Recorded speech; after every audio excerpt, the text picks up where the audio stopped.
함께 나누실 하나님 말씀은 빌립보서 1장 7절로 11절까지의 말씀입니다. 우리 함께 찾으셔서 같이 교도하시도록 하겠습니다. 빌립보 교회를 향한 기도, 빌립보서 말씀 두 번째 시간 함께 나누길 원합니다. 지난 시간에 저희는 6절 말씀을 마무리하면서 빌립보서의 전반적인 개관을 좀 살펴봤고요. 특별히 이 6절 말씀을 통해서 빌립보서의 핵심적 장엄한 선포를 저희가 살펴봤습니다. 이 빌립보서가 그냥 보면은 그냥 이렇게 평범해 보이는 말씀 같지만 사실 여기는 굉장히 깊은 기독교 신학이 담겨져 있습니다. 바울은 감옥에서 지금 고생을 하고 있고요. 또 원수들이 그가 세운 교회를 무너뜨리기 위해서 여러 가지 공격을 하고 있는 그런 소식들이 전해 왔습니다. 그리고 바울을 향하여 많은 대적자들도 있었고 또 바울을 시기하고 바울을 망신시켜 주려고 하는 그러한 위협자들도 또한 생겼음을 저희가 빌립보서를 통해서 확인하게 됩니다. 이 여러 어려움이 있었고 바울 개인에게 어려움이 있었을 뿐만 아니라 빌립보 교회 자체도 이런 어려움들에 쌓여 있음을 저희가 살펴봤습니다. 환난이 있었고 핍박이 있었고 가난이 있었습니다. 그들은 이러한 환경 속에서 예수님을 믿었는데 자신들에게 복음을 전해줬던 바울이 결국 승승장구해서 로마의 황제를 변화시키고 온 땅을 기독교화시키는 어떤 이런 굉장한 일을 한 게 아니라 복음을 전하는 그 바울이 결국 로마 감옥에서 이제 죽음을 앞에 두고 있어야만 하는 그런 여러 가지 위기적 상황이었습니다. 그런 상황 가운데 빌립보 교회를 향해서 바울이 편지를 쓰면서 자신은 빌립보 교회 성도들을 위로하고 격려할 뿐만 아니라 또한 경고하고 세우는 장면을 우리는 내용을 통해 살펴볼 수 있게 됩니다.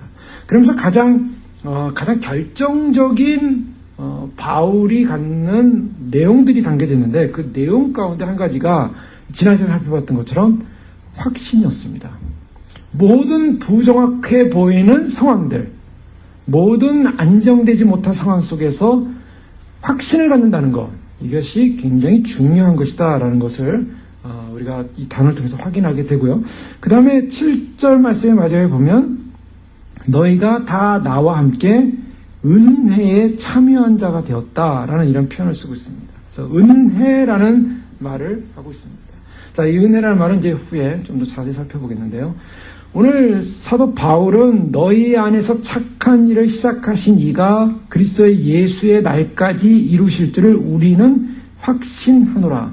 자, 이 확신한다는 이 확신의 내용 속에 담겨져 있는 바울의 분명한 믿음이 있습니다. 신학이 있습니다.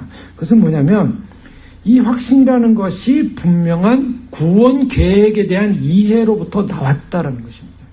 저희가 신앙생활하면서 잘못 신앙생활을 익숙하다 보면 너무 신앙이라는 것이 우리의 어떤 감정적 느낌에 의존할 때가 있다는 것입니다.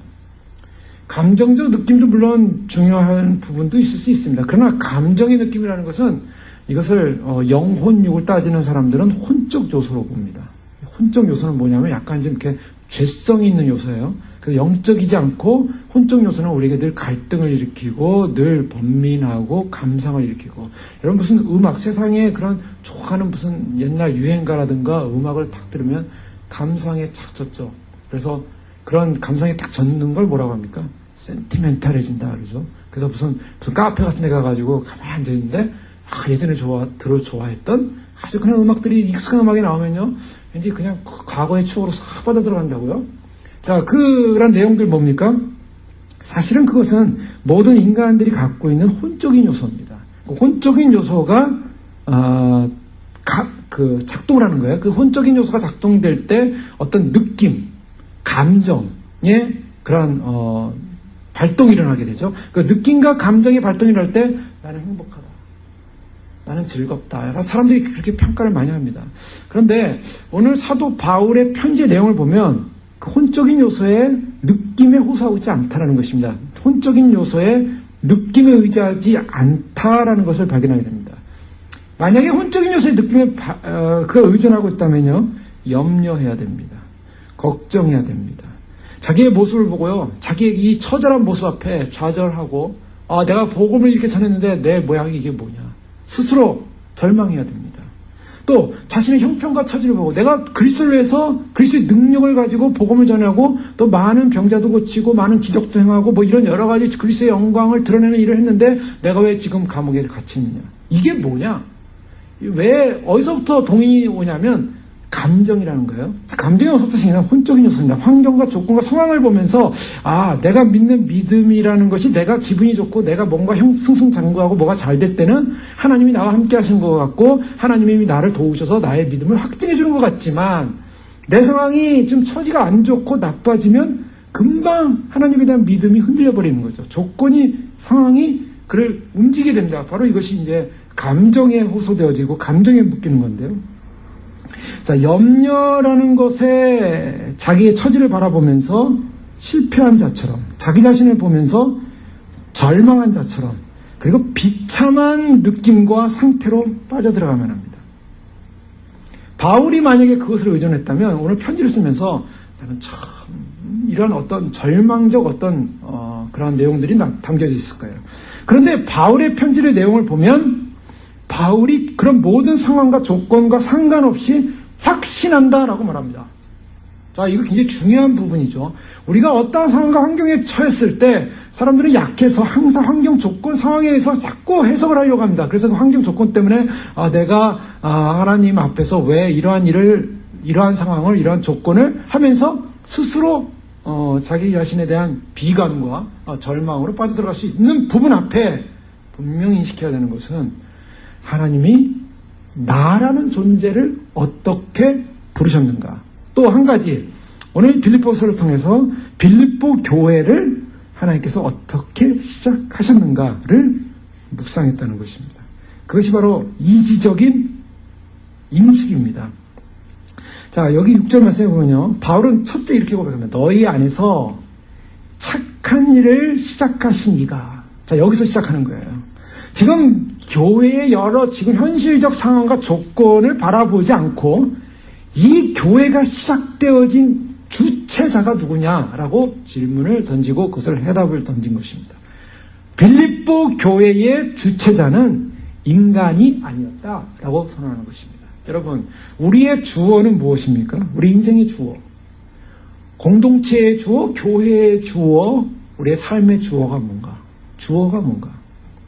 인간이고 나로부터 시작됐다면 언제나 절망할 것이고 언제나 무너질 것입니다. 물론 그렇지 않을 것도 있을 수 있어요. 뭐 자기 생각대로 자수성가한 사람들은, 자기가 열심히 해서 뭔가 잘 된 사람들은 뭐 자기에 대한 프라우드가 대단하겠죠. 그러나 오늘 사도 바울이 주어로 삼고 있는 것이 누군가, 무엇이 주체인가? 바로 6절 말씀에 너희 안에서 착한 일을 시작하신 이 누굽니까? 하나님이 주어라는 거예요. 자, 여기서부터 확신이 나오는 것입니다. 인간으로부터 주어가 시작됐다면, 인간으로부터 주체가 시작됐다면 우리는 인간의 주체 속에서 우리는 확신을 할 수 없는 상황 가운데 빠져들어갈 수밖에 없습니다. 왜? 인간이라는 존재는 무한한 존재가 아니라 유한한 존재요. 또 파워풀한 능력 있는 전능한 존재가 아니라 유약한 존재입니다. 인간 자체는 죄 없는 존재가 아니라 의로운 존재가 아니라 죄 있는 존재요, 불의한 존재입니다. 인간이라는 존재는 도덕적으로 성숙한 존재가 아니라 사실은 도덕적 하급적 존재요. 양심에 있어서 양심이 정결하고 거룩한 존재가 아니라 사실 양심이 화인 맞은 존재라고 성경은 말하고 있어요. 그렇기 때문에 인간으로서 시작된 주어는 결국 절망을 가져옵니다.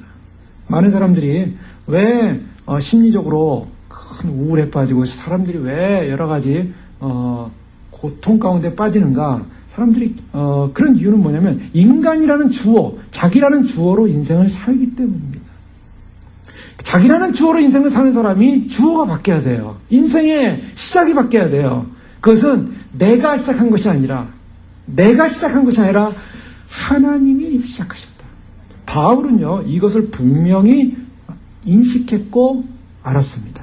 그리고 그걸 고백하는 거예요. 너희 안에서 시작한 이는 너희가 아니라 바로 하나님이시다. 너희 안에 착한 일을 시작하신 이가 있다. 자, 이거 굉장히 중요한 주체에 관한 인식입니다. 자, 바울은 여기서 너희 안에 시작한 이는 나다. 바울이 나라고 얘기하고 있지 않습니다. 내가 하지 않았느냐? 자, 내가 한 것이 아니죠. 바울을 통해서 하나님이 그 일을 하셨고 하나님이 시작하셨다. 시작하신 분은 하나님이시다.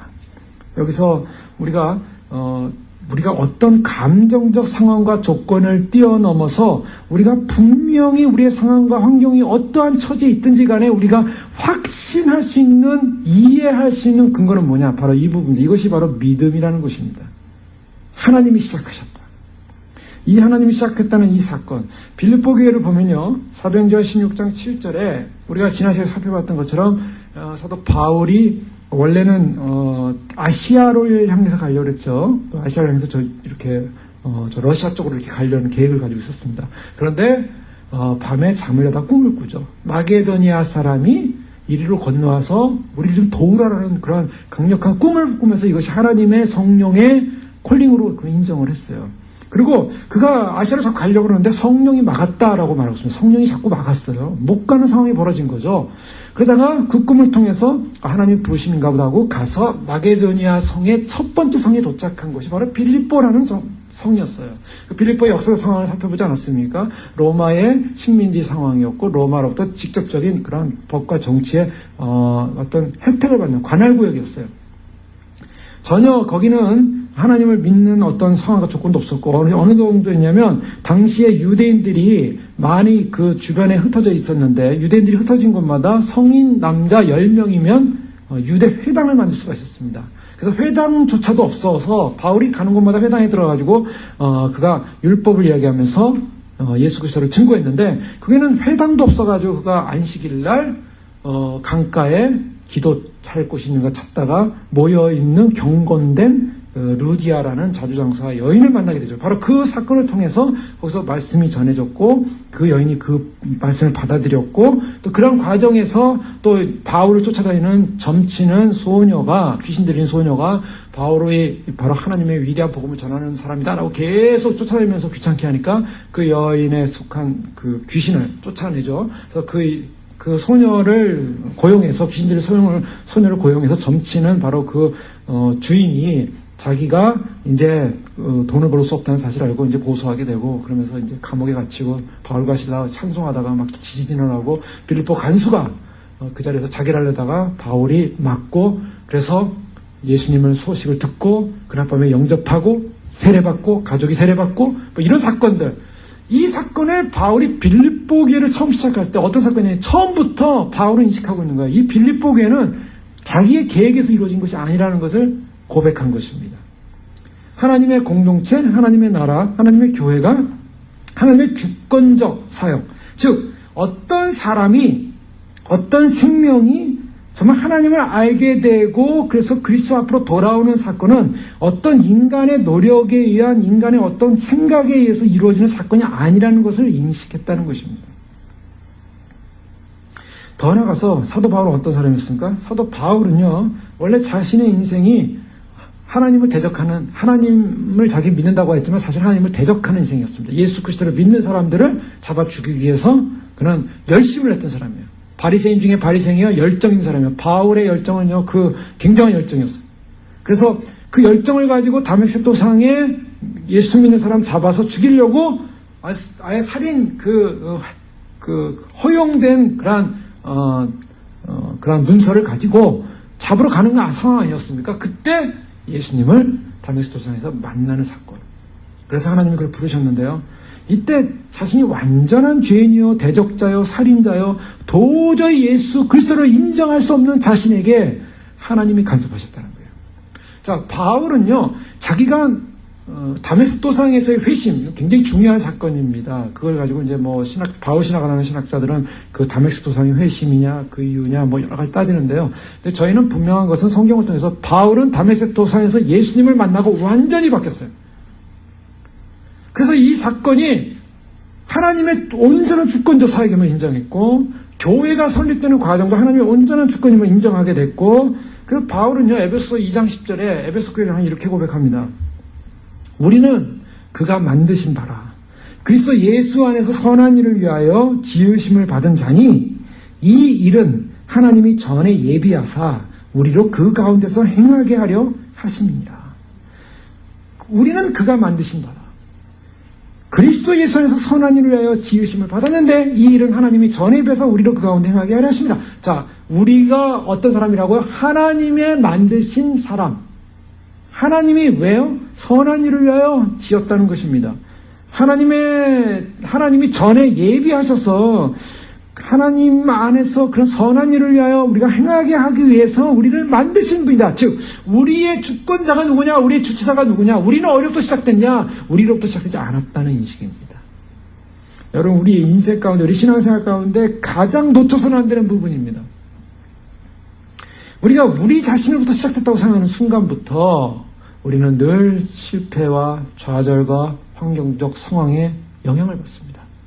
그래서 뭐가 잘 되면은 물론 하나님께 감사도 있지만 내가 좀 잘해서, 뭐가 안 되면은 하나님이 나를 좀 돕지 않아서, 그리고 자기에 대한 절망감, 자괴감, 여러분 그런 거 없습니다. 여러분 믿는 성도가 세상을 향하여 빛이 되다, 소금이 되라 를 얘기하는데요. 그런 여러 가지 환경과 조건 가운데 세상이 다 무너지고 세상이 완전히 종말이 온 것처럼 온갖 절망과 인생의 좌절을 가지고 무너진다면 이것은 확신이 없는 인생이다. 소망이 없는 인생. 어떤 소망? 하나님이 주체자라는 그런 확신을 갖지 못한 인생이라는 것입니다. 자, 사도 바울의 고백은 바로 여기 있습니다. 사도 바울은 하나님이 주인이시다. 하나님이 주체이시다.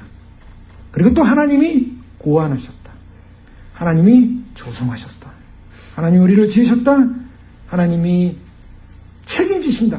자, 오늘 그 책임에 관한 부분에 있어서 이렇게 말씀하고 있는 거예요. 자, 시작을 누가 하셨습니까? 하나님이 하셨어요. 이게 굉장히 중요한 부분입니다.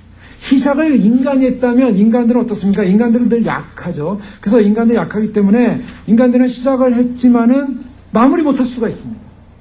인간들은 무너질 수 있고 인간들은 연약하고, 그러나 변하지 않는 하나님, 하나님의 계획과 하나님의 뜻과 하나님의 열정, 우리가 그래서 하나님의 열심이라고 하는데요.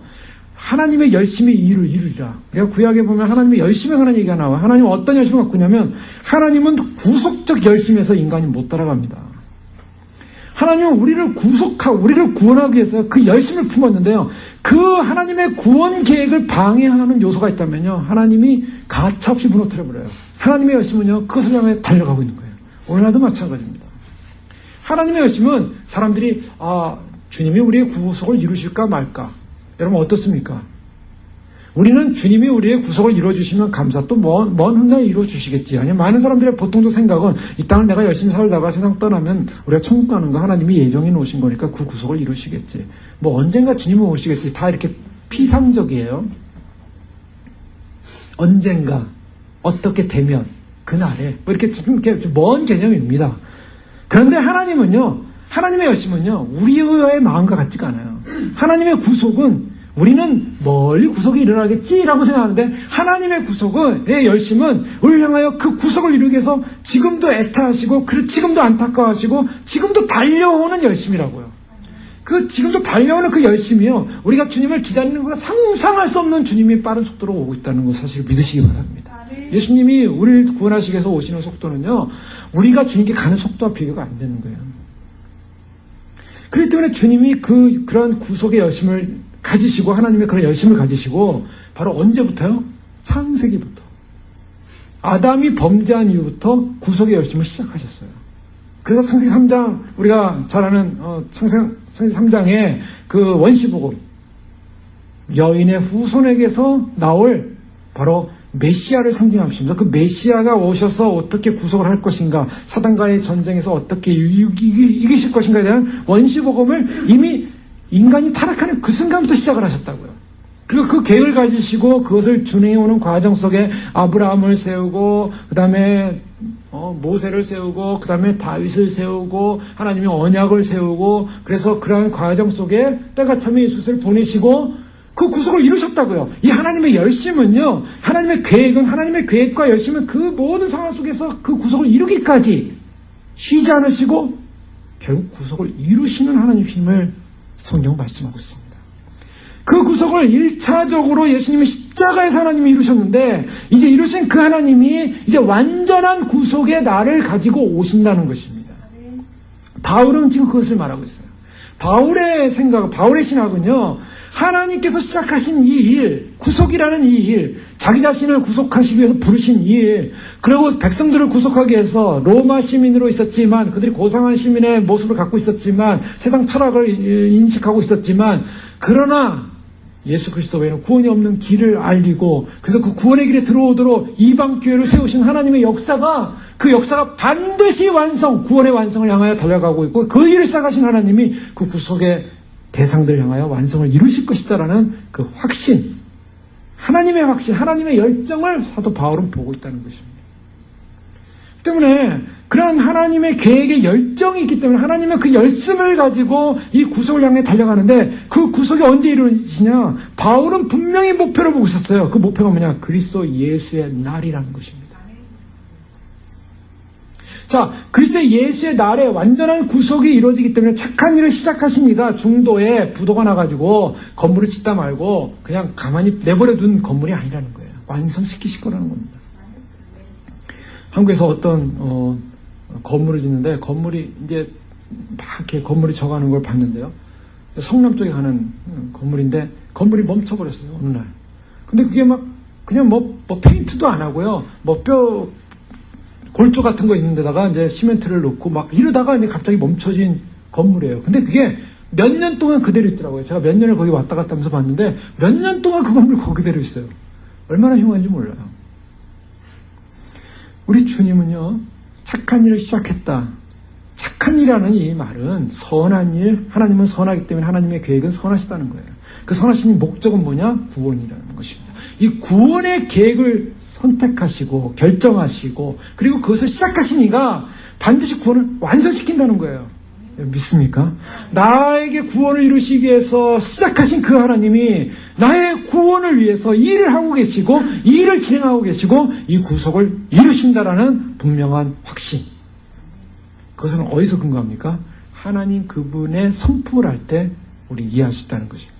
하나님의 그분의 성품은 변함없는 성품, 그 다음에 그것을 손 놓으시는 성품이 아니라 직접 지휘하시고 조종하시고 북돋우시고 인도하시고 인간이 만든 길이 아니라 하나님의 일을 이루신다. 그렇기 때문에 결국에는 이 일을 시작하시고 완성하실 분이 하나님이라면 모든 공로, 모든 영광은 어디로 돌아가야 됩니까? 하나님께로 돌아가야 되는 것입니다. 그래서 사도 바울이 오늘 11절에 예수 그리스도로 말미암아 의의 열매가 가득하여 하나님의 영광과 찬송, 하나님께 영광이 되는 하나님의 영광을 선포하고 있는 것입니다. 종교개혁자들이 처음 개혁을 시작하면서 외쳤던 모토 가운데 한 가지가 솔리 데오 글로리아. 이것은 그 당시에 외쳤던 그대로 용어입니다. 오직 하나님께 영광. 이것이 바로 종교개혁자들의 외침이었어요. 그 외침은 바로 이 모든 사건이 하나님으로부터 시작했고 하나님에 의해서 이루어지고 하나님에 의해서 완성된다. 자, 이 확신을 분명히 우리가 가질 때 우리는 소망을 갖는데요. 그런데 그러면 나는 이제 하나님께서 다 이루실 거니까 나는 손 놓고 가만히 있으면 되는 것인가? 이제 항상 이 문제가 그 다음에 적용으로 옵니다. 자, 오늘 말씀에 착한 일을 시작하신 이가 그래서 여기까지 이루신다라고 했죠? 확신한다고 했죠? 네, 그 앞에 뭐가 있습니까? 너희 안에서. 이게 중요한 겁니다. 하나님이 구속의 사건을 시작을 하셨는데 이것을 예수님이 오신 날까지 완성하는데 어디서 그 일을 합니까? 너희 안에서. 자, 너희 안에서라는 이 표현은 무엇입니까?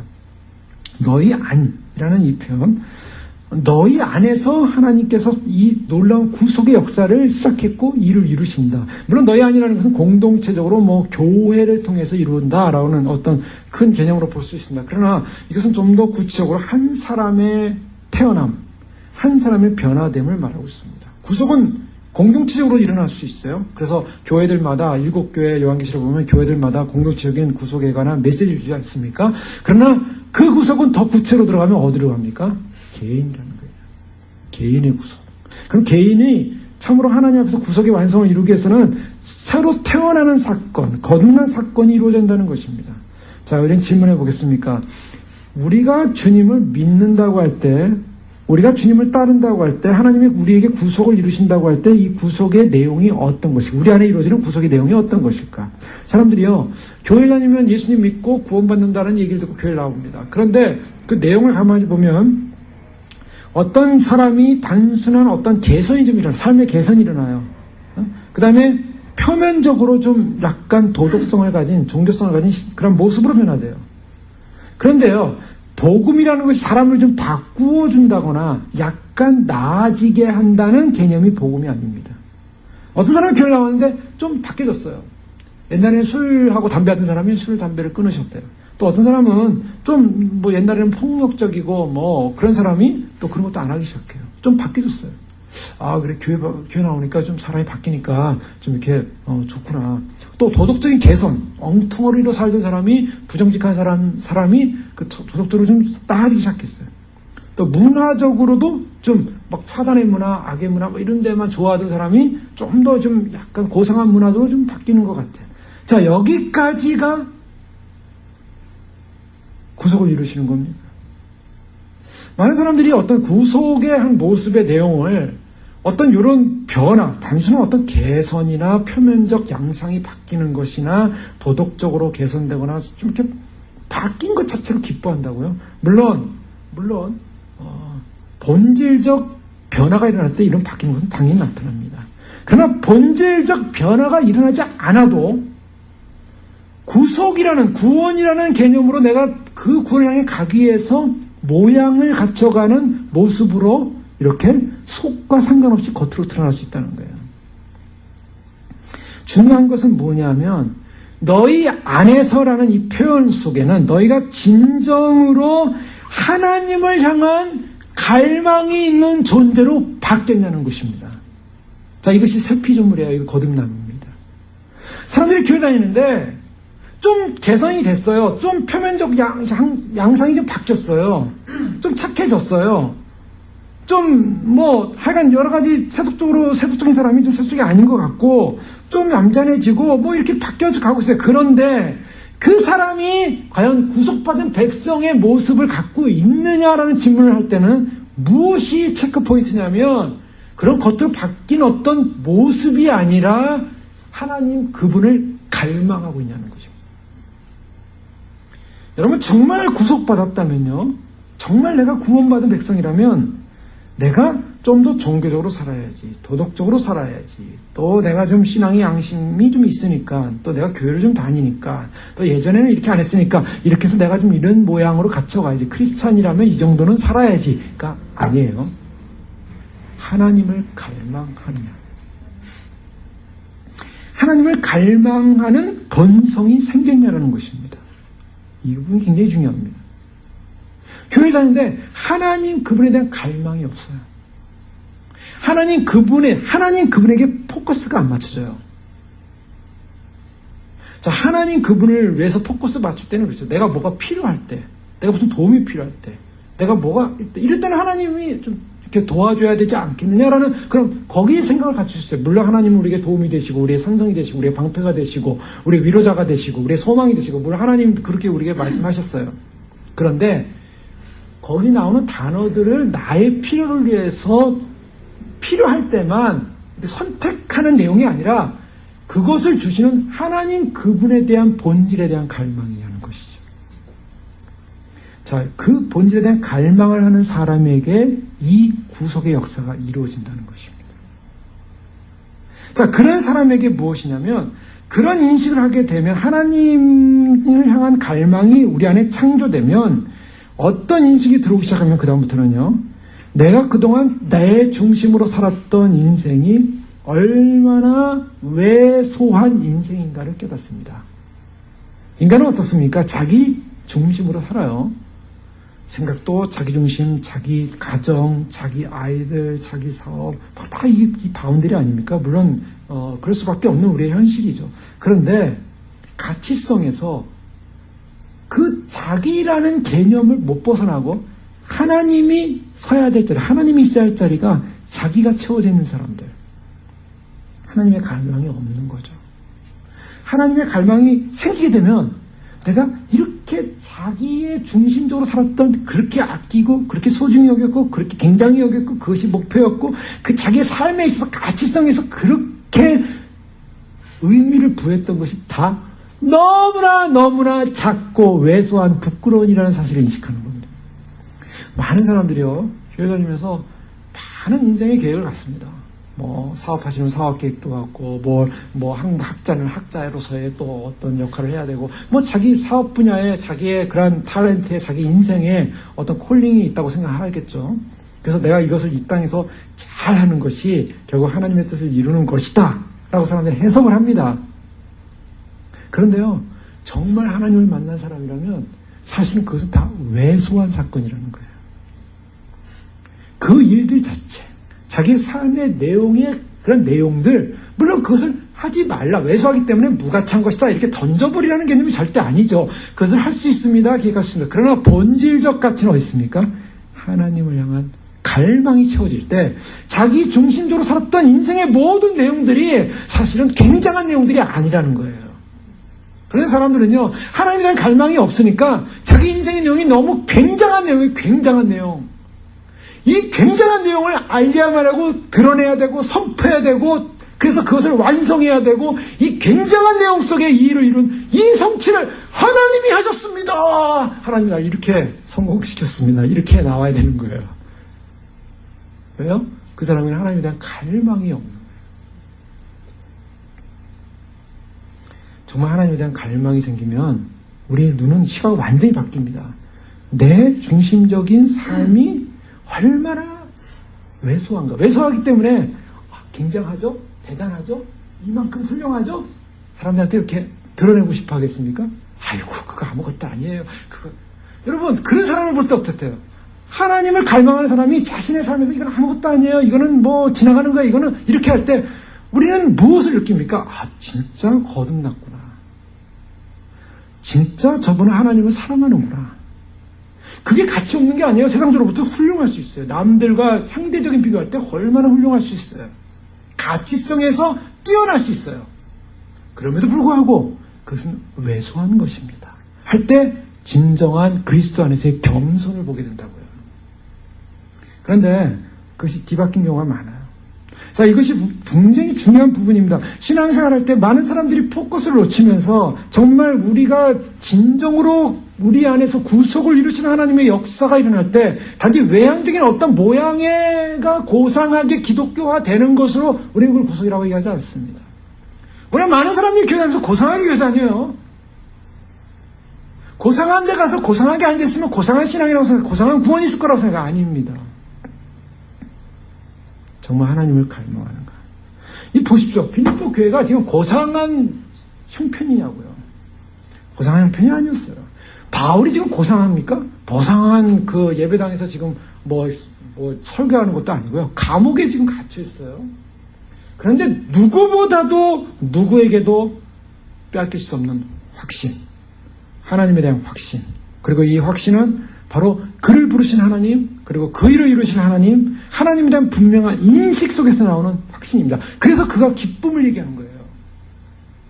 그 기쁨이라는 것이 환경도 상황이 조건이 좋기 때문에 기뻐하라는 게 아니에요.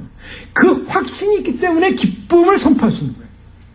어떠한 환경 속에서도, 어떠한 상황 속에서도. 하나님을 향한 우리가 갈망이 창조되었음을 우리가 알 때 하나님을 추구하게 됩니다. 하나님을 갈망하게 됩니다. 하나님을 기대하게 됩니다. 하나님을 소망하게 됩니다. 그 하나님과 대화하고 싶고 하나님을 알고 싶고 하나님 그분에게 대해서 관심이 있어져요. 하나님 그분이 관심이지 하나님 그분이 가져다 줄 나에게 유익될 것에 관심이 없어진다고요. 그것은 주시면 감사, 안 주시면 안 주셔도 상관없고 오직 하나님 그분이 나의 만족이고 하나님 그분이 나의 기업입니다라고 고백할 수 있는, 그것으로 만족될 수 있는, 그것이 거듭남입니다. 그런데 예수를 믿었으면 내가 거듭났다고 생각해요. 그게 믿은 게 아니라고요. 본질로 들어가면. 그러면 그러한 자기 자신의 모든 자기중심적인 삶이 얼마나 왜소하고 부끄러운 것인가를 느끼는 것은 1차 단계예요.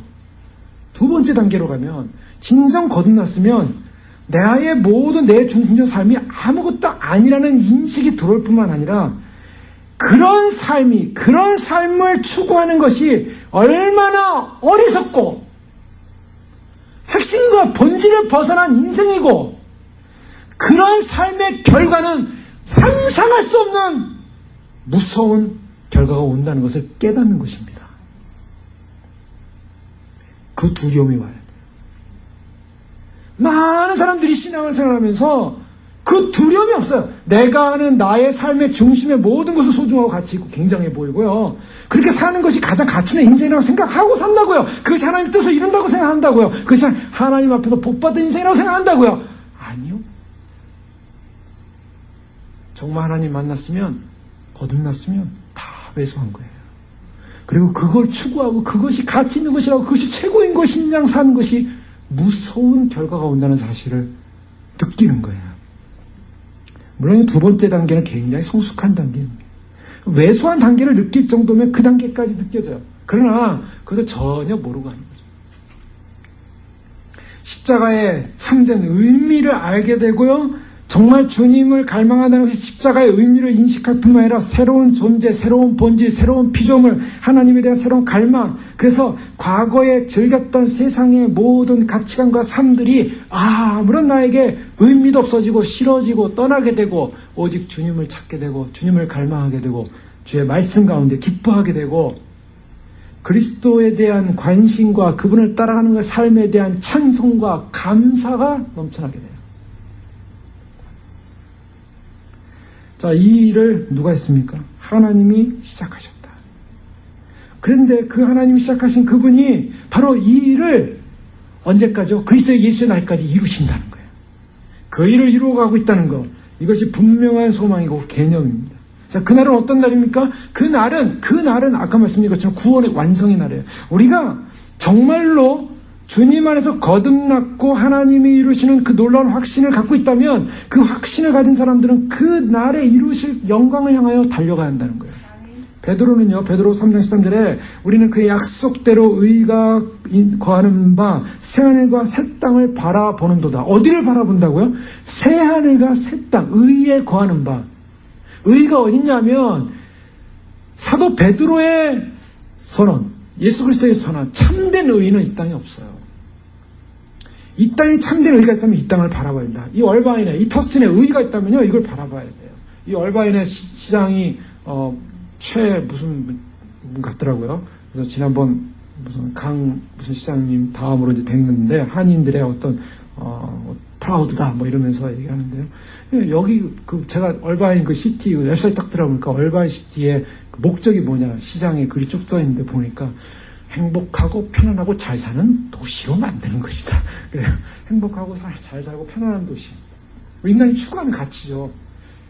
인간이 추구하는 것은 여기서 행복하고 편안하고 잘 사는 거. 한인들이 잘 사는 거.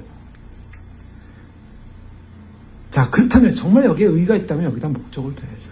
그런데 사도 베드로는 우리는 그의 약속대로 의에 거하는 바, 의라는 것이 참됨이라는 것이, 진실이라는 것이, 진리가 어디 있습니까? 새하늘과 새 땅이 있다는 것입니다. 새하늘과 새 땅. 하나님의 아들이 왕으로 오셔서 통치하시는 바로 그날, 온전한 의인의 영들이 영광스러운 몸으로 죽은 자들 가운데서 부활하여서 새하늘과 새 땅에서 그리스도와 함께 영원히 거하는 그날, 여러분, 그날이 소망이 되어야 되는 거죠. 그것이 거듭난 자의 삶입니다. 그날을 소망하는 거.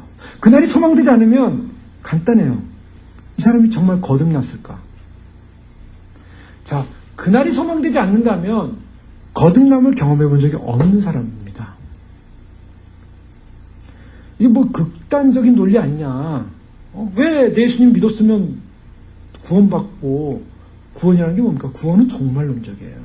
물론 현재적 구원이 우리에게 임하는 사건이 우리 안에 있지만, 그러나 구원이라는 것은 종말론적으로 우리가 가야 할 나라, 가야 할 땅, 오실 나라, 종말론적이라고요.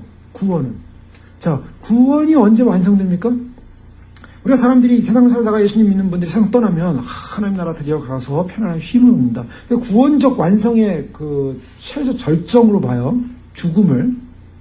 그러나 성경에서 오늘 바울은 뭐라고 하냐면 우리가 죽음을 기다린다라고 말하고 있지 않아요. 예수 그리스도의 날을 기다린다라고 얘기하고 있어요. 예수 그리스도의 날이 구원의 완성이라고요. 그러면 구원을 위해서 부름받았고 구원의 길을 걸어가고 있는 사람들은 어디로 가야 됩니까? 구원의 완성을 향해 가야 되는 거예요. 그것을 향해 달려가야 돼요. 쉽게 얘기 들으면 삼성 지금 전자의 회장님 이건희 회장님이 지금 심장마비로 5분 동안 8분 동안 심장이 멈췄다가 지금 병원에 입원해서 지금 치료를 받고 있다. 아직 안 깨어난다. 이런 얘기하고 있지 않습니까? 그 사람의 소망이 뭐가 있습니까? 삶의 기회를 얻었다면 깨어나야죠. 깨어나서 살아야죠. 그래서 인생을 마무리해야 되는 어떤 일이 있지 않겠습니까? 그러면 깨어나야 되는 것이 환자의 소망이 합니다. 병원에 아무리 좋은 특실에 누워있으면 뭐합니까? 저도 예전에 병원에 최고 좋은 병원에 최고 병원에 있는 어떤 분을 방문한 적이 있어요. 신방한 적이 있었는데 아니 최고 좋은 병원 1인실이에요. 그 병원 자체는 나는 냄새, 병원 냄새. 병원 들어가서 좋아할 사람이 어디 있습니까? 병원 냄새만 나도 기분이 안 좋아요. 괜히 병을 놓고 갔고요. 괜히 그냥 마음이 위축돼요. 근데 거기 최고 병실에 고급스럽죠. 남들도 접근 안 해요. 아주 그냥 품위가 딱 있는데 딱 그 무게와 품위가 있는 병실에 누워 있어봤자 칵칵 하고 있는데요. 나와야죠. 여러분 구원이라는 거 마찬가지예요. 우리가 구원이라는 것은 우리의 삶의 영생의 구속의 생명의 영생의 생명이 시대가 온다는 겁니다. 그것을 오는 세대라고 표현했죠. 신학적으로요. 주님의 오늘 오는 세대, 우리가 영원히 사는 세계로 들어가는 거예요. 근데 그 영원한 사는 세계로 들어가기 위해서 우리가 지금 가고 있다고요. 뭐냐면 우리가 지금 치료되고 있는 과정이라는 거예요. 완전히 심장마비로 죽은 인생을 지금 막 갑자기 박동을 시켜가지고 충격을 줘서 심장이 뛰기 시작했어요. 호흡하기 시작했어요. 그러면 정신을 빨리 차리고 건강한 모습 회복돼서 나와야 되는 것이 환자의 목적인 것처럼 우리도 주님이 살려놓으셨다고요. 십자가에 살려놓으셔서 우리를 어디를 향해? 영원한 구속을 향해, 구원을 향하여 그 나라의 백성으로 건강한 자로.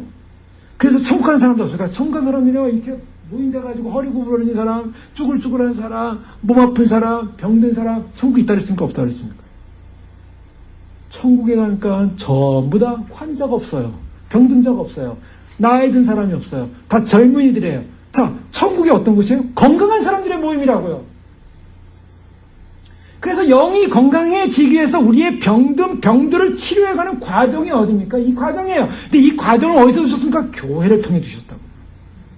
오늘 마지막 주님 오심을 준비하는 사람들 가운데 어떤 사람들은 무교회주의로 가는 사람들이 있어요. 오늘날 교회들이 다 타락했으니까 교회 다닐 필요 없다. 그래가지고 혼자서 난 신앙생활 했다. 물론 어떻게 보면 본인의 논리로는 맞는 것 같아요. 그러나 하나님이 교회를 완전히 등한시해서 던져버린 게 아니라. 자, 무교회주의 또한 잘못입니다. 그러면 교회를 아예 없애버려서 처음부터 교회를 하지 말으셨어야죠. 구속을 위해서. 물론 교회가 그 책임을 감당하지 못한 책임을 짓겠지만 그럼 무교회주의는 아니라고요. 교회를 통해서 무엇을 합니까? 치료되고 회복되어지고 변화되어야 되는데 오늘 어떤 그와 같은 교회의 사명을 감당치 못하기 때문에 이게 지금 중보가 필요한 거고 이것이 전체적인 그런 우리의 깨어남을 위한 노력이 필요한 것이죠. 자, 그날까지 어떻게 하라고요? 그날까지 보십시오. 10절에 너희로 지극히 선한 것을 분별하며 또 진실하여 허물 없이 그리스도의 날까지고 그날까지 허물이 없어야 한다는 거예요. 그날까지 흠이 없어야 한다는 거예요. 그날까지 순전해져야 한다는 것입니다. 그날까지 완성돼야 한다는 것입니다. 그래서 그날까지 완성되기 위해서 어떻게 한다고요? 내가 너희를 위해 기도한다. 바울이요 지금 하는 방법을 보세요. 자, 지금 6절에서는 그리스도의 예수의 날까지 하나님이 시작했기 때문에 하나님이 이루신다. 그러니까 우리는 안 해도 된다. 오늘날 구원파가 뭡니까? 구원파는 하나님이 우리를 구원하시기로 결정한 거니까 우리가 하나님 믿기로 결정하는 그 순간 우리는 구원은 이루어졌다. 그러면 영지주의, 신영지주의예요. 제가 영지주의 많이 말씀드렸죠. 요한일서에도 말씀드렸고 영지주의 수없이 말씀드렸습니다. 영지주의가 뭡니까? 이원론이에요. 쉽게 얘기하면 영지주의 복잡한데 가장 간단하게 얘기하면 이원론이 뭐냐? 초대교회 이단이 뭐였는가? 오늘날 이단하고 똑같습니다. 초대교회 이단이 뭐냐면 핵심적 신학 교리는 그거예요. 영과 육을 분리시킨 거예요. 영은 구원받고 구원받은 존재고 육은 어떻습니까? 육은 타락된 존재라는 거예요. 이것을 분리시킨 존재예요. 자, 우리가 보니까 기독교 내용을 보니까 인간의 죄성에 관한 얘기를 다루고 있고 구원에 관한 내용을 다루고 있더라고요. 근데 인간이 구원받다고 하지만 인간이 사는 모습을 보니까 뭐 죄를 짓는 사람하고 똑같이 뭐 별다를 게 없는 존재가처럼 살고 있어요. 근데 심령적으로는 예수님 믿는데, 그러니까 쉽게 생각하자. 우리가 심령적으로 예수님 믿으면 영이 구원받은 거고 우리 천국 가는 거고, 육체는 더러운 세상에 살고 있으니까 더러운 세상에서 육체가 어차피 오염된 세상에 육체가 더러우면 어떠냐 해서 육체가 죄를 짓고 술을 먹고 무술하고 무슨 짓을 해도 육체는 죽어서 심판받아 저 땅에 묻히는 거고, 저주받아서 죽으면 육체와 영은 딱 분리돼서 영은 천국에 올라간다. 그러니 육체가 무슨 짓을 해도 상관이 없다. 이것이 영지주의예요. 쉽게 말씀드리는 거예요. 복잡하지만 쉽게. 오늘날 구원파도 마찬가지예요.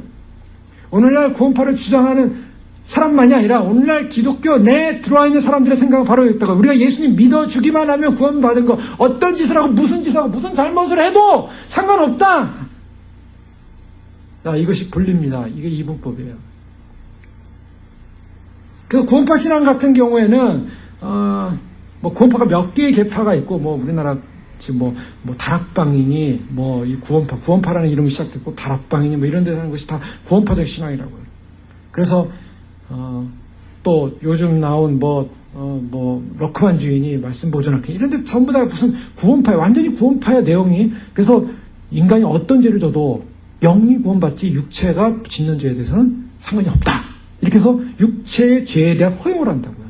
그래서 뭐 예를 들면 도덕적 윤리로 낙태도 허용하고요, 뭐 살인도 허용하고요, 뭐도 허용하고요. 다 가능하다는 거예요. 다 가능하다는 거. 성경에 다 가능하다 그랬으니까 예수님 믿고 살인해도 되고, 예수님 믿고 뭐 잘못해도 되고, 예수님 믿고 뭐 해도 되고, 그런 말씀 없어요. 예수님이 산상수훈에 말씀해 보세요. 상위법이에요. 상위법. 마음으로 생각으로 하는 것 자체도 다 죄로 들어가는데, 행위라는 거는 물론이에요. 포함된다고요. 구약 율법으로 가면 행위를 했냐 안 했냐를 가지고 따졌어요. 그런데 신약에 와서는 예수님은 행위를 했냐 안 했냐가 생각 속에서 죄를 지은 것 자체도 그것은 하나님의 심판받을 죄라고 주님이 정의하고 있고요. 상위법이라고 해요. 그래서 그 율법을 다 포함하는 것이 신약법이에요. 율법을 폐하러 온 줄 아느냐? 완성하러 왔다? 굉장히 어려운 법입니다. 사실은 도덕적으로도. 그런데 그런 도덕법 다 무너뜨리는 거예요. 그리고 면죄부를 주는 거예요. 완전히 영지주의 이단입니다.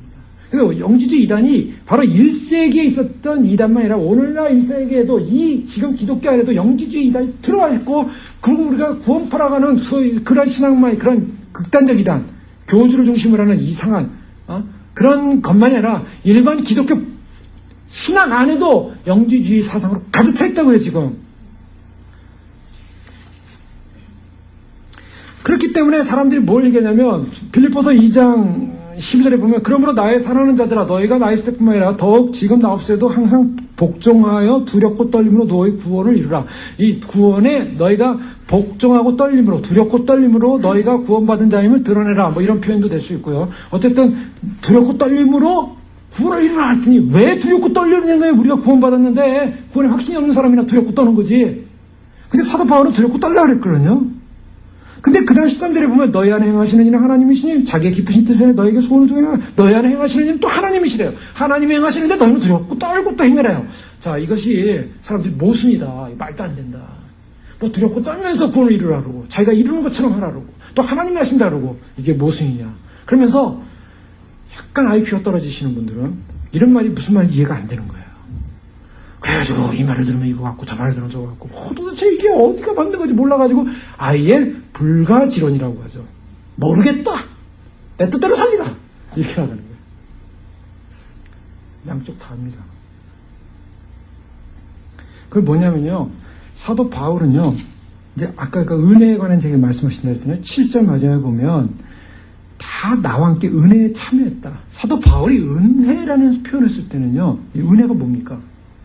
내가 한 거 없이 거저 받을 때 은혜라 그래요. 자, 예수님의 구속 사역을 우리는 뭘로 해석합니까? 은혜로 해석합니다. 그래서 은혜 외에는 구원이 없다. 맞죠? 그래서 우리 어떤 노력도 없이 주님이 나를 십자가에 돌아가실 때는 내가 그냥 믿어준 거예요. 그 하나님의 사건을 믿어준 거예요. 그러므로 구원을 이루는 거예요. 어마어마한 사건입니다. 이것이 은혜입니다. 정말 엄청난 은혜예요. 죄인이 의인이 되는 사건. 누가 감히 죄인을 의인으로 만들겠습니까? 하나님의 은혜라는 거예요. 또 인간이, 무한한 인간이, 아니, 유한한 인간이 무한한 하나님의 세계로 참여할 수 있는 사건. 이것이 은혜예요. 그런데, 자, 중요한 건 뭐냐면, 은혜를 받았으면 거기서 끝이냐. 이게 한국 기독교의 문제화를 여기 있다는 거예요. 은혜만을 강조했다는 거예요. 은혜. 은혜, 복음. 은혜가 그 다음에 가져오는 당연한 결과는 뭔지 아세요? 소명입니다. 내가 하나님의 은혜를 받은 자라면 은혜를 받은 자에게는 반드시 하나님의 소명이 주어져요. 하나님의 뜻대로 살 소명입니다. 하나님의 계획대로 살 소명입니다. 그런데 그것을 분리시켰다고요. 우리는 은혜만 필요하지 하나님으로부터 하나님을 위해 살아야 되는 어떠한 소명적 가치관도 우리는 부담된다. 교회 나와서 은혜만 받으면 되는 거예요. 은혜만 받으면 돼요. 은혜 받아서 나한테 좋고 나한테 주어지는 그런 하나님의 궁극적인 그런 사랑, 위로, 하나님으로부터 공급되어지는 모든 힘들, 그래서 내가 이 땅을 살아서 내가 내 뜻대로 살 수 있는 모든 능력과 파워만 주어주면 되는 거예요. 정신적인 치료도 일어나고 영적인 치료도 일어나고 또 육신적인 치료도, 하여간 나한테 주어질 수 있는 건 내가 받을 건 다 받아야 돼요. 많이 받는 곳일수록 좋아요. 그리고 많이 준단하고 떠드는 그런 곳일수록 좋아요. 그래서 그 은혜만을 갈망해요. 그런데 소명이 필요합니다. 이 소명 부분에 오면요, 이 소명은 특별한 사람이 나는 거죠. 이게 지금 어려운 말씀 다 이해가 되시죠? 은혜라는, 소명이라는 것은요, 당연히 따라오는 제자도예요. 이것은 분리되지 않는다고요. 그런데 사람들은 은혜를 받은 자로서의 소망을 갖는다고 얘기하지만 결국 소명적 가치관에서 그것을 버린다고요. 구체적 의지와 순종을 하는 것이 소명이에요. 하나님의 주권에 대해서 내가 하나님의 주권 앞에 순종하겠습니다. 고린도서 7장 17절에 보면 오직 주께서 각 사람에게 나눠주신 대로 하나님이 각 사람을 부르신 대로 행하라. 내가 모든 교회 같이 말한다. 라고 말하고 있어요. 사도 바울은 어느 정도냐면요, 자신이 이 은혜와 소명적 차원에서 무엇을 고백하냐면요, 잘 보셔야 됩니다. 굉장히 중요한 개념인데요, 고린도 전서 9장 16절에 사도 바울이 솔직하게, 너무나 솔직하게 자기의 고백을 하는 게 나와요. 굉장히 중요한 고백이에요. 사도 바울이요, 이 고백을요, 굉장히 중요하게 자기를 고백해요. 고린도 전서 9장 16절, 내가 복음을 전할지라도 자랑할 것이 없으면 내가 부득불할 일임이라. 잘 보세요. 사도 바울이 지금 복음을 전하는데 자랑할 것이 하나도 없대요. 물론 우리가 인식할 수 있어요. 하나님의 복음인데 뭐 자랑할 게 뭐냐. 그런데 그 다음에 부득불할 일이다. 이건 반드시 멘데트리라는 거예요. 그 다음에 뭐라 하냐면, 만일 복음을 전하지 아니하면 내게 화가 있을 것이로다. 무서운 말을 하고 있어요. 지금 바울은 떨고 있어요. 지금 뭘 떨고 있냐면, 바울이 구원 받았습니까? 안 받았습니까? 바울은요, 이신칭의로 했습니다. 로마서 이제 빌립보서 끝나는 로마서 우리가 보게 되는데요, 예수 그리스도를 믿음으로 구원받은 확신의 능력을 선포한 사람이 바울이에요. 믿기만 하면 의롭게 됩니다. 그래서 그것만 사람들 좋아했죠. 그러나 바울이 어떤 이야기를 하고 있냐면, 신뢰가 된 사람은 성화를 반드시 이루어야 한다고 계속 강조하고 있어요. 근데 사람들 그거 다 빼버렸다고요. 오늘 보세요. 바울은 구원받은 사람이고 사도예요. 하나님이 택했어요. 그런데 내가 이것을 전해도 자랑할 게 하나 없다. 왜냐? 이거 안전하면, 이제 이건 네거티브하게 바울 자신을 본 거예요. 내가 이것을 안전하면 나는 화가 있다. 화라는 말은 뭐냐? 성경에서 화라는 말을 표현할 때요, 이 화라는 것은 구원받지 못하는 저주를 말하고 있어요. 쉽게 얘기해볼까요? 은혜를 받은 사람은, 내가 은혜에 참여했다. 오늘 빌립보서에 여러분이 나와 함께 은혜에 참여, 은혜라고 하는 것은, 바울에게서 은혜라고 하는 것은 하나님의 그 주권적 은총과 은혜, 그 주권적 역사 가운데 자신이 진정으로 이제는 죄인이 아닌 의인이 됐다는 justification, 칭의가 이루어졌다는 것을 확인한 사건이 은혜인데 이 확인됨으로 말미암아 그 다음 온 사건이 뭐예요? 하나님과의 관계예요.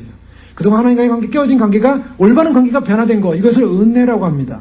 하나님의 은혜를 경험한 사람이 그 다음에 나타나는 것은 반드시 주님의 소명적 삶 앞에 맨데토리가 들어온다는 거예요. 이 소명을 감당하지 못하면 구원은 없다라는 거예요. 구원이 없다. 그러면 사람들이요, 은혜로만 구원받는다. 물론 은혜로 구원받는 그 말씀 속 틀린 게 맞습니다. 은혜로 다 구원받아요. 근데 다 구원받는 그 은혜 안에 뭐가 들어가냐면 소명적 헌신과 소명적 따름과 소명적 항복, 하나님 앞에서 항복. 이것을 내가 안 하면 난 죽는다.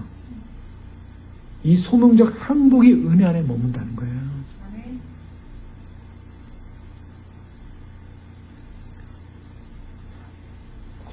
그래서 빌립보 교회를 향해서 뭘 말하냐면 하나님이 일을 시작하고 끝까지 이루실 걸 나는 분명히 하나님의 성품과 사건과 하나님의 구속적 열정, 하나님의 그 구원에 대한 열정에 대해서 나는 의심하지 않는다. 확신한다. 그러나 그 일을 너희 안에서 하나님이 일을 이루실 것이다. 그 일을 이루신 하나님께서 이루신 위해서 너희는 완전히 이 구원적 은혜에 참여한 자로서의 소명을 다해야 된다. 그것이 그리스도의 날까지 그것이 이루어져야 되고 그리스도의 날까지 이루어질 것이다. 이거를 말하고 있는 것입니다. 왜 사도 바울은 이렇게 확신하면서 그들 위해 기도합니다. 이 기도 보면 바울의 기도는요, 그냥 그 옵션으로 그냥 갖다 이렇게 붙여놓은 게 아니에요. 바울의 기도는요, 굉장히 중요한 내용을 갖고 있어요. 그래서 9절에 보십시오. 내가 기도하느라 이렇게 말하죠. 무엇을 기도합니까? 바울이 기도하는 핵심은 사랑을 지식과 모든 총명으로 더욱더 풍성하게 하여, 목적이 뭐예요? 기도를 합니다. 지금 빌립보 교회를 기도하는데요, 너희 사랑을 지식과 모든 총명으로 점점 더 풍성하게 하사 너희로 지극히 선한 것을 분별하여 진실하여 허물 없이 어떻게 한다고요? 그리스도의 날까지 이루고. 바울의 기도의 목적은 어디 있습니까? 그리스도의 날에 이 백성들을 세우는 거예요. 그날에 갔더니 준비가 안 됐어요. 그날에 갔더니 자격이 안 돼요. 그날에 갔더니 이건 아니에요. 이거면 꽝이라는 거예요. 그 인생 꽝이에요. 그 신앙생활 아무것도 아닌 거예요.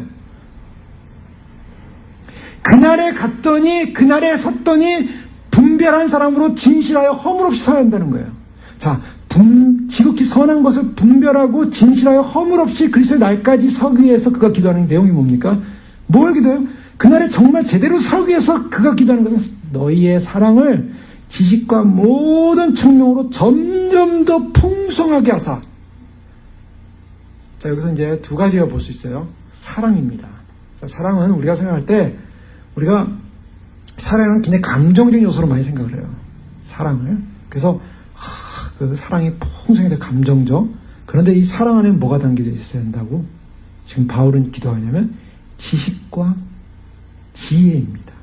지식과 모든 총명. 자, 이건 무슨 말이냐면 균형 감각인데요. 하나님에 대한 지식이 담겨진 사랑이 한다는 거예요. 하나님에 대한 지식이 담겨진 사랑. 자, 오늘 많은 사람들이 지식에 대해서요, 참 이게 위험한 건데요. 교회가 하나님에 대한 지식을 점점 갖지 않는 교회로 되고 있어요. 왜 그런가? 생각하기 싫어해요. 일단 세상 살기 너무 힘들고 바쁘고, 그러니까 하나님에 대한 지식을 갖는다는 것 자체가 머리 아픈 일로 생각해요. 그냥 내게 감상적으로 감각적으로 주어지는 것이면 좋다고 생각을 해요. 그래서 베드로서 3장 16절에 보면 사도 베드로는 이런 얘기를 해요. 그 모든 편지에서 이런 일에 관하여 말했을 때 그 중에 알기 어려운 것이 덜어 있으니, 자, 사도들의 편지 가운데 알기 어려운 것이 덜어 있으니, 자, 당시 사도들이 편지 쓰는데 성도들이 그 편지를 읽을 때 잘 몰랐다는 거예요. 그런데 무식한 자들과 굳세지 못한 자들이 다른 성경과 같이 그것도 억지로 풀다가 스스로 멸망에 이르느니라. 이 베드로가 굉장히 아주 시니컬한 지적을 하는 거예요. 무식하고 굳세지 못하면 성경을 잘못 풀어서 멸망한다는 거예요. 이건 뭘 전제하냐면 무식하다라는 이 표현을 보세요. 어떤 사람을 무식하다고 합니까? 모르는 사람, 학식이 없는 사람 무식하다고 해요. 근데 이 무식함은 세상적 지식에 대한 무식을 말하고 있는 게 아니에요. 영적 지식에 대한 무식을 말하고 있어요. 영적 지식에 대한 무식이 일어날 때 진정한 사랑을 놓쳐버려요. 진정한 하나님에 대한 지식이 있어야 진정한 하나님에 대한 사랑과 하나님의 사랑을 닮은 자로서의 삶을 살 수 있다는 거예요. 이것이 굉장히 중요해요. 지식이 중요하다고. 바울이요, 세상 말로 교회 올 때 너희는 뇌를, 브레인을 집에다 두고 와라. 와가지고 그냥 뭐 하라는 대로 그냥 막 흥분해가지고 기뻐하다가 집에 가면 된다. 이게 아니에요. 머리를 가져와야 한다는 거예요. 오늘날 성도도, 오늘 교회들이요, 결국 뭡니까? 말씀을 분석하고 말씀을 이해하고 말씀을 깨닫는 것에 대해서 집중하지 않기 때문에 사람들은요, 단순해지기 시작했어요. 그래서 이 말씀을 조금만 분석하면 머리가 아파지기 시작하는 거예요. 쉽게 믿지, 쉽게 믿는 거, 믿고 구원받은 거 됐지, 뭘 복잡하게 들어가냐. 여러분, 그런 것 같습니까? 말씀을 모르고 이것에 대한 지식이 없으면요, 전부 다 늑대한테 잡혀요. 수많은 사람들이 늑대한테 잡혀가지고요, 참된 구원의 길을 가지 못한다고요. 그러다가 더 나가서 총명을, 너에게 이 총명이라는 것은 지혜인데요. 이 총명, 이 지식과 지혜는 좀 다르죠. 지식은 그런 여러 가지 그런 학문적인 요소라고, 논리적인 요소라고 본다면, 이 지혜는 하나님께서 특별히 주신 것입니다. 그래서 그것을 판단하고 해석할 수 있는 능력을 말해요. 그런데요, 고린도전서 2장 12절에 우리가 세상 영을 받지 않냐고 오직 하나님께로부터 온 영을 받았으니 이는 우리로 하여금 하나님께서 우리에게 은혜를 주신 것을 알게 하려 함이라. 하나님의 영이 올 때 그 지식을 이해할 수 있는 깨달음이 온다고요. 그 영이 필요하다고요. 그 영, 하나님의 영. 그래서 하나님이 우리에게 은혜로 주신 것이 무엇인가, 하나님의 구원 계획이 무엇인가, 그리고 하나님께서 말씀하신 율법의 완성이 무엇인가, 또 십자가의 부활과 십자가의 죽으심과 부활의 본질이 무엇인가, 그 능력이 무엇인가, 하나님께서 무슨 계획으로 태초에 계획하셨고 하나님께서 무엇을 이루실 것인가, 하나님께서 완성하시고 목적하신 뜻이 무엇인가에 대한 지식, 분별력, 지식, 판단력, 지식, 총명, 지식, 감각이 있어야 한다는 거예요. 자, 더 쉽게 얘기하면요, 왜 빌립보서의 바울이 지금 지식과 총명을 얘기하고 있냐면, 지금 좀만 넘어가 보시죠. 지난 시간에 살펴봤던 것처럼 이 교회 안에, 이 교회를 흐트러뜨리는 그 이단들이 들어오기 시작했어요. 그래서 3장 2절에 개들을 삼가고 행악하는 자를 삼가라. 지금 개들이 들어오고 있어요. 지금 행악하는 자들이 있어요. 제가 예전에 하는 이제 플로신학교에 어떤 목사님 하시는데, 그분이 이제 한국에 갔어요. 한국에 가서 이제 사역을 하는데, 큰 교회 사역을 해요. 근데 제가 아는 목사님이 또 한국에 가셨어요. 근데 그 목사님이 한국에 갔는데, 이제 먼저 가신 목사님이 저랑 친했어요. 너무 친해요. 그런데 이 두 번째 가신 목사님도 제가 잘 알고 있는 분이에요. 알고 있는데 그렇게 인간적으로 친하지 않고 그냥 그런 교회 관계로 아시는 분이에요. 근데 한국에서 전화가 왔어요. 먼저 가신 목사님, 저랑 친하신 목사님 전화가 와기를, 지금 이 목사님이 나를 만나자고 한다. 왜냐면 같은 이제 플로 동문이니까 그래요. 왜 만나냐, 이분이 이제 큰 교회, 아주 유명한 교회 있으니까, 이제 이 두 번째 가신 목사님은 학벌도 최고 학벌이고 좋아요. 그래서 그런데요, 어쨌든 만나려고 하는데 의도가 느껴진 거예요. 의도가 느껴져서 저한테 전화가 와서 이분이 어떤 분이냐라고 전화 왔을 때, 제가 어떻게 나쁘다고 얘기하겠습니까? 장점도 있고 단점, 사람 다 장점 있고 단점 있지 않습니까? 그래서 그분 이렇게 좋으세요, 이렇게 얘기했어요. 좋으세요라고 한마디 했어요. 그때 저 친한 목사님께서 저한테, 사람이 다 좋지 안 좋은 사람 어디 있습니까? 그래요. 진실을 말해달래요. 이제 간파한 거죠. 우리가 누구한테 누굴 추천하고 그럴 때 어떻게 그 사람 부정적이 하기 좀 어렵잖아요. 근데 진실을 말해달래요. 그래서 진실을 얘기했어요. 그분의 장점이 뭐고 단점이 뭐고 결론은 이렇다. 제가 아는 한. 그래서 만났어요. 만났는데 결국은 이제 그 두 번째 간 분이 원하는 목적은 성취되지 않았죠. 네, 않았는데 어쨌든 그런 사건들. 저 그런 사건을 딱 그때 경험했어요. 그때 한 몇 년 전에, 한 10년 전에 경험하고 어떤 생각이 들었냐면, 제가 잘 아는 친구 목사님에게 누구를 추천할 때, 솔직히 그것을 다 이해가 어렵더라고요. 괜히 또 어떤 상관관계가 일어날지도 모르고 뭐 그러니까. 그런데 제가 그때 딱 사람이 다 좋지, 안 좋은 사람 어디 있습니까? 라고 하는 그 말에 제가 좀 충격을 받았어요. 그렇다. 사실 그렇거든요. 그분은 뭘 원하냐면, 진실을 원한 거예요. 진실. 뭐 한국의 뭐 장로교 최고 제일 유명한 교회 목사님 뭐 비서로 일을 했고 뭐 해서 굉장히 지금도 큰 사역을 하고 있어요. 그런데요, 어쨌든 우리가요, 이 교회에 볼 때 우리가 뭐가 필요하냐면, 제가 마지막 복음을 전하면서 뭐 어떤 경험들을 했냐면, 많은 분들이 교회를 마지막 복음 때문에 왔어요. 근데 마지막 때문에 왔는데 우리가 쭉 경험해보면 어떻습니까? 이 부분에 있어서는 분명히 성경의 진리와 좀 벗어난 부분이 있더라는 거예요. 이 부분이 또 벗어난 부분이 있더라는 거예요. 이게 벗어났어요. 그래서 이 부분이 이런 부분에서 좀 벗어났으니까 이게 좀 안 좋은 것입니다. 또 이런 부분, 또 예를 들면 꼭 오지 않았어도요, 주변에 마지막 복음이라고 외치고 다니는 분들의 메시지나 이런 것들을 또 이렇게 전해 들어와요. 그럼 그것이 어떤 내용입니까? 물론 그분들 다 귀하죠. 제가 한 목사님 때는 그분들이 어떤 분들의 영향을 계속 받고 있었어요. 소위 말해서 신사도 계열의 한 형제의 영향을 받고 있었어요. 그래서 제가 그분을 처음 만나자마자 그분 틀렸습니다. 그것은 왜 틀렸는가를 설명해 줬어요. 그랬더니 기분이 나빠지셨어요, 이분이. 본인들은 좋아하는데 왜 틀렸다고 하냐 이제 했을 때, 그 신사도 계열이기 때문에 이것은 잘못된 영이 흘러가고 있다.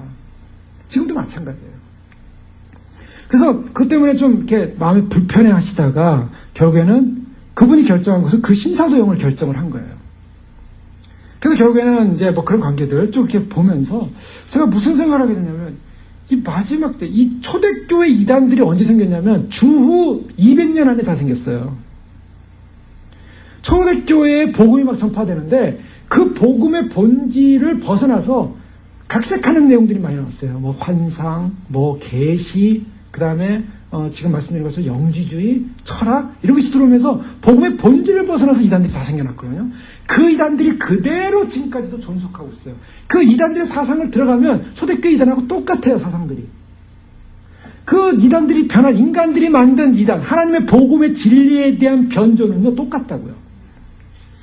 그래서 우리가 조심해야 될 게 뭐냐면, 이 복음이, 이게 지금 증거하는 이 메시지가, 이런 방향이, 이러한 영성이, 이러한 것이 성경에서 볼 때 이것이 정말 바른 말씀의 기준에서 가는 길이냐를 진단해야 돼요. 그 진단이 어렵다고요, 사실은요. 일반 성도님들은 그 진단하기가 참 어려워요. 근데 신학을 좀 알고, 신학의 뼈대를 알고, 좀 이런 상황에서 이것을 보게 되면 이제 그 라인이 다 보여요. 그래서 어떻게 이것을 진단하고 예방하고 또 검증해보고 할 것인가. 한때 주님 오신다니까 베리칩이 육룡이다. 저도 베리칩이 육룡이라고 주장했고 그것을 뭐 부인하지 않아요. 우리가 그런 시대에 와 있어요. 근데 어떤 분들은 베리칩에 관해서 베리칩 전도, 무슨 복음 처음부터 마지막까지 다 베리칩이에요. 그러니까 베리칩만 얘기해요. 베리칩 관련해서 얘기하고 베리칩. 그분의 인성, 그분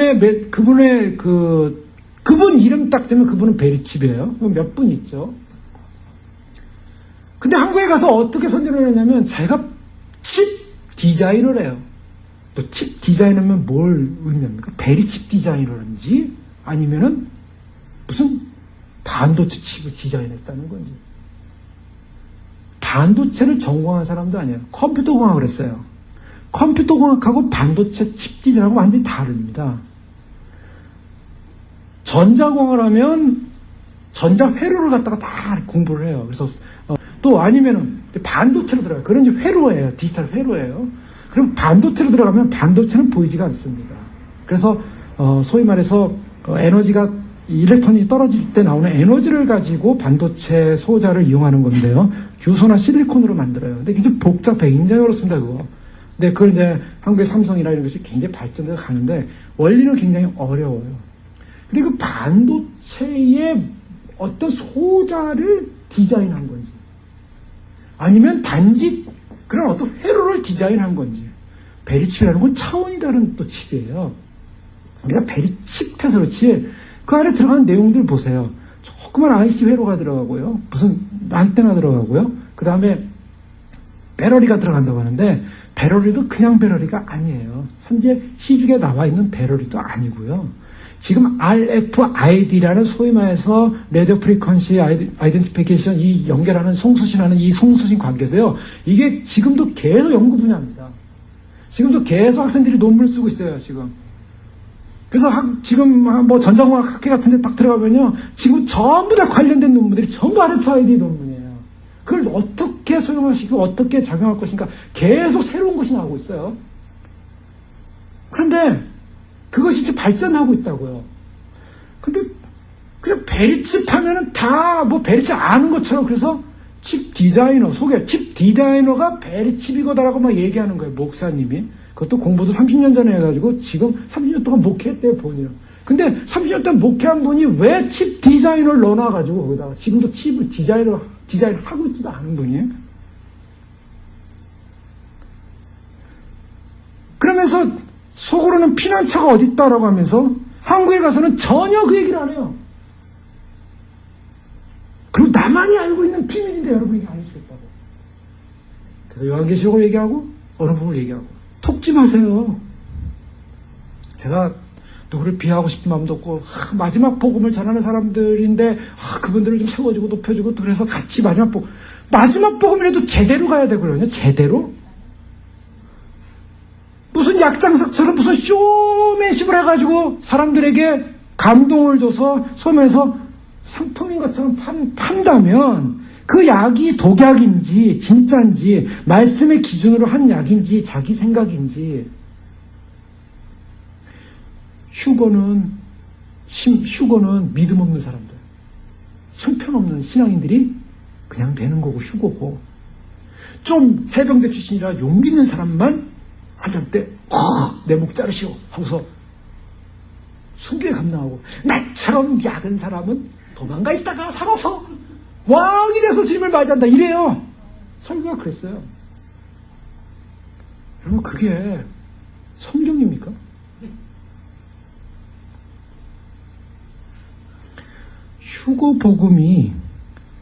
휴거는요 지금 그리스도의 날이에요. 지금 사도 바울이 말하는 그리스도의 날 성경에서 말하는 내용은 마지막 나팔에 우리도 후련히 패는 데살로니가전서에 우리가 누구예요?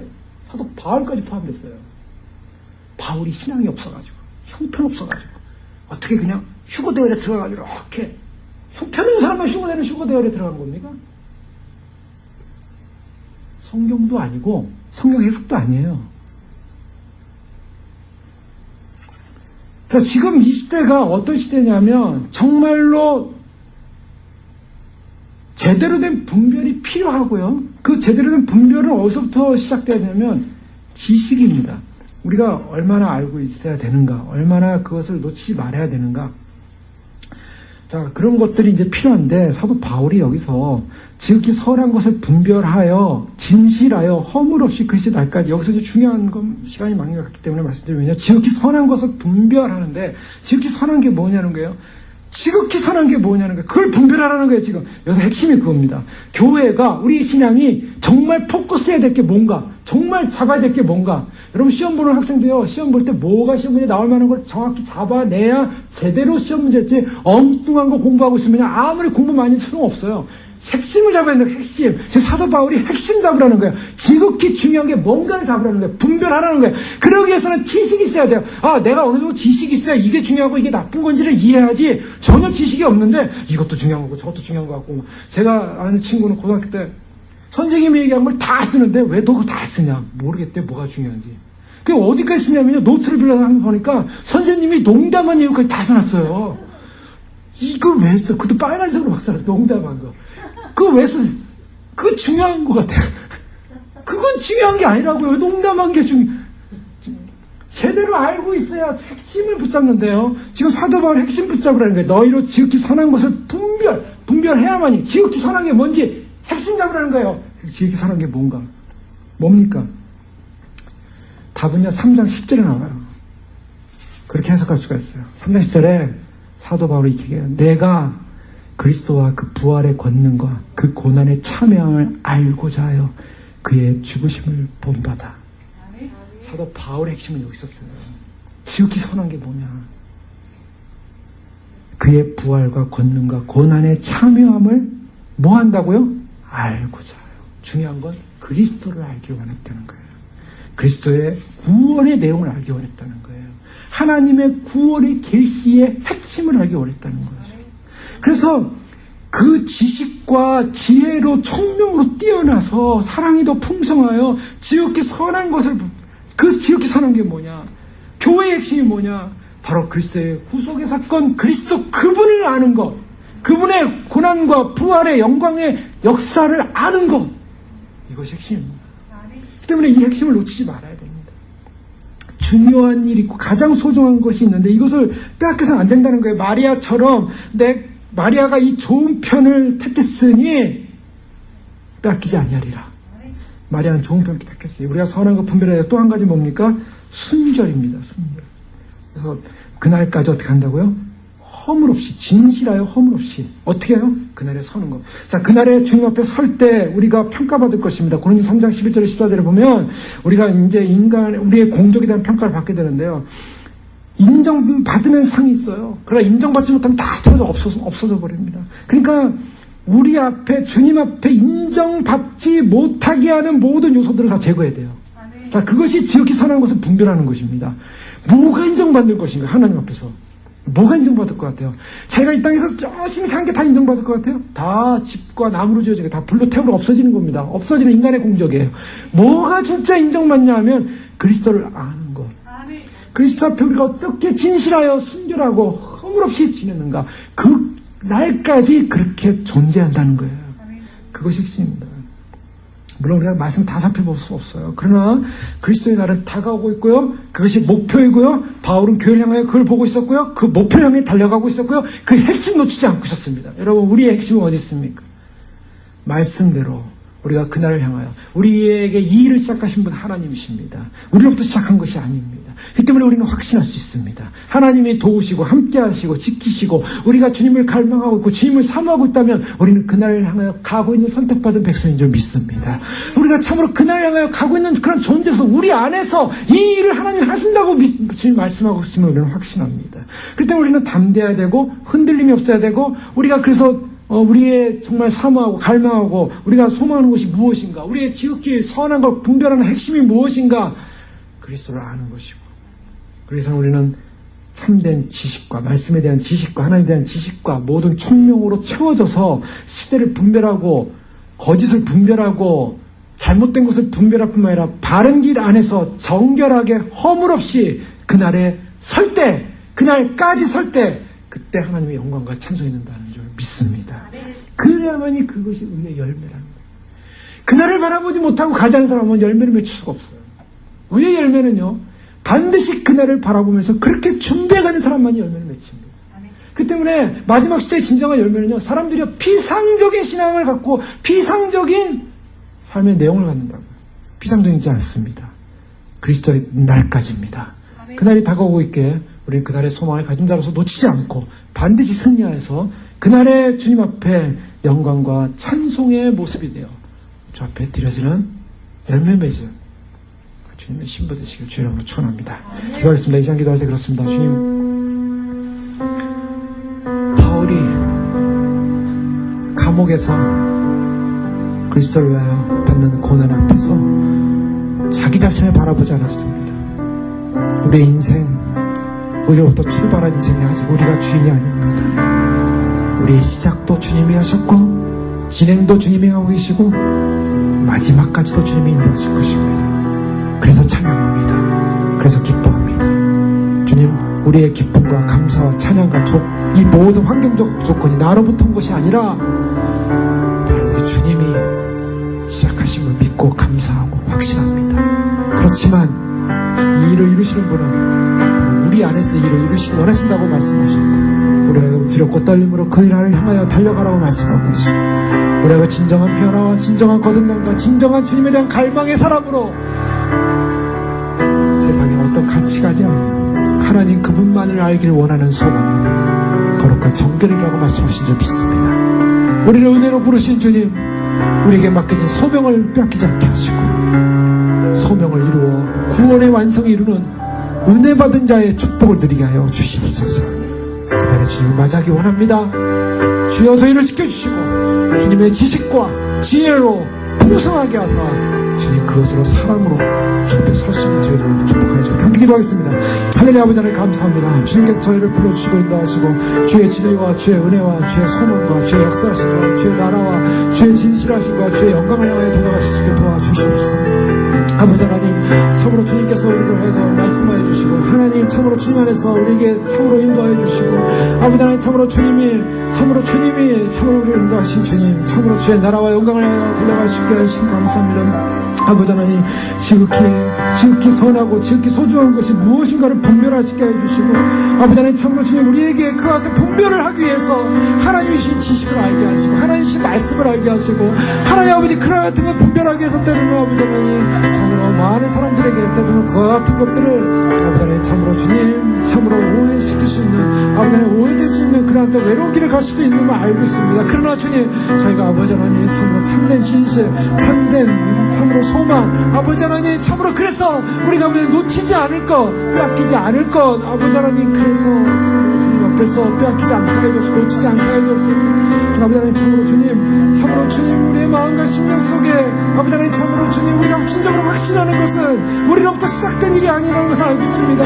예수 그리스도의 날까지 이루실 주님의 시작 주님께서 선하시기에 그 일을 시작하셨고 주님이 시작하셨고 주님이 이루실 것이기에 아버지 하나님 그 이루심 앞에 참으로 우리 안에 거듭난 백성들 통하여 거듭난 신부들을 통하여 아버지 이 일을 이루실 주님 이 일을 이루실 주님께서 주의 영광을 드러내시고 주의 나라를 드러내시고 주의 말씀을 드러내시고 주의 뜻을 드러내 주시옵소서.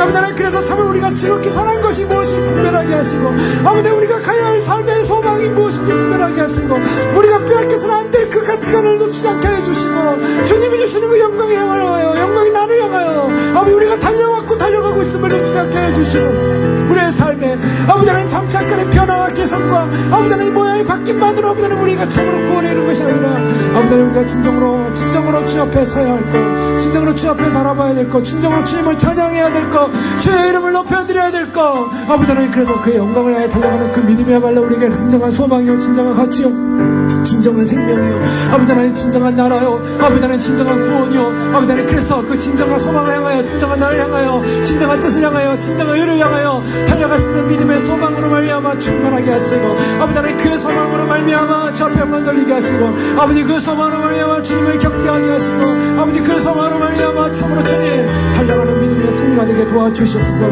예수 그리스도로 말미암아 의의 열매가 가득하여 하나님의 영광과 찬송이 되기를 원합니다. 아버지 하나님 참으로 그날의 찬송이 되기를 원합니다. 그날의 영광이 되기를 원합니다. 주님 하나님의 영광으로서 그와 같은 작품으로서 아버지 하나님 참으로 주님 우리가 이 시간을 겪고 있습니다. 아버지 하나님 참으로 놓치지 않게 하여 주시옵소서. 아버지 하나님 참으로 우리의 목표 우리가 준비해야 될 것 가야 할 것 불같은 마음 아버지 하나님 주님이 우리를 향한 그 열심 아버지 하나님 우리에게 구원을 주고자 하는 그 열심 주님이 우리에게 달려오는 그 열심 우리가 아버지 하나님 주님께서 구원을 이루고자 하는 그 놀라운 하나님의 그 뜨거운 변함없는 사랑 아버지 하나님 그 사랑에 붙잡혀 싸우니 아버지 그 사랑에 붙잡혀 싸우니 아버지 하나님 우리가 그 사랑에 붙잡힌 자로서 준비되어지게 하시고 예비되어지게 하시고 아버지 하나님 우리가 참으로 그 사랑에 붙잡힌 자로서 하나님이 일을 이루시다는 분명한 확신을 갖고 있지만 아버지 하나님 또한 이를 위해 우리가 순종하게 하시고 이를 위해 복종하게 하시고 이를 위해 아버지 하나님 참으로 주님 우리의 맡겨진 사명을 감당하며 소명을 감당하며 그래서 이것이 참으로 주님의 구원을 이루는 구원의 역사임을 알게 하시고 아버지 그 은혜와 소명을 놓치지 않는 믿음의 승리자들이 될 수 있도록 아버지 말씀의 승리자들이 될 수 있도록 진리의 승리자들이 될 수 있도록 아버지 저희를 이끌어 주시옵소서. 할렐루야 할렐루야. 하나님 아버지 우리의 인생의 전 존재의 주원은 우리가 아니라 하나님이십니다. 하나님이 일을 시작하시고 하나님이 우리에게 찾아오시고 하나님이 우리를 인도하고 계시고 그것을 바로 우리 안에 진정으로 주님을 사랑하는 거듭난 주님을 갈망하는 주님 한 분밖에 없다는 것을 고백하는 바로 믿음의 백성들을 통하여 주님께서 그 구원의 완성을 이루셔서 그날의 하나님의 영광과 찬송으로 우리를 만드시게 하여 우리를 현재 진행형으로 지금 인도하고 계시는 주님을 찬양합니다. 우리에게 은혜를 베푸신 주님, 바로 바울은 바로 빌립보 교회가 그 은혜에 함께 동참하고 있다고 말하고 있습니다. 우리가 주님의 나라와 주님의 교회와 주님의 부르심 앞에 그 은혜에 동참을 받았습니다. 주님, 그러나 그것은 은혜로서 끝나는 것이 아니라 은혜 받은 자가 마땅히 이루어야 될 진정한 소명을 통하여 그 은혜의 최종 완성인 구원에 이르는, 구원을 이루어드리는, 또한 구원의 완성 가운데 우리 자신이 서는 믿음으로 그날까지 지식과 총명과 주의 사랑과 그 사랑 안에서 주님 더 풍성하여져서 지극히 선한 것을 분별하여 가장 핵심을 놓치지 않고 선한 것을 놓치지 않고 주님을 사랑하고 갈망하고 주님을 알아가는 것을 놓치지 않고 진정한 순결을 이루어 그날에 설 수 있도록 축복하여 주시옵소서. 너무나 미혹이 있고 너무나 혼탁스러운 세대에 와 있습니다. 주여, 진리가 왜곡된 시대에 와 있습니다. 때로는 그 진리를 외치는 것이 외롭고 오해가 되는 그런 일들도 있을 수 있지만, 그러나 진리의 길을 붙잡고 그날을 향하여, 주님이 이루신 그날을 향하여 그 선한 뜻을 받들어 그날에 설 수 있도록 저희를 이끌어 주시고 담대하게 하시고 선포하게 하시고, 보지 못하고 듣지 못하고 깨닫지 못하는 불행한 불쌍한 백성을 향하여 핵심을 놓치지 않고 알릴 수 있도록, 그 핵심을 드러낼 수 있도록 저희들을 축복하여 주시옵소서. 할렐루야, 찬양합니다. 영광 받아 주시옵소서. 오시옵소서. 예수 그리스도 이름으로 감사하며 기도합니다.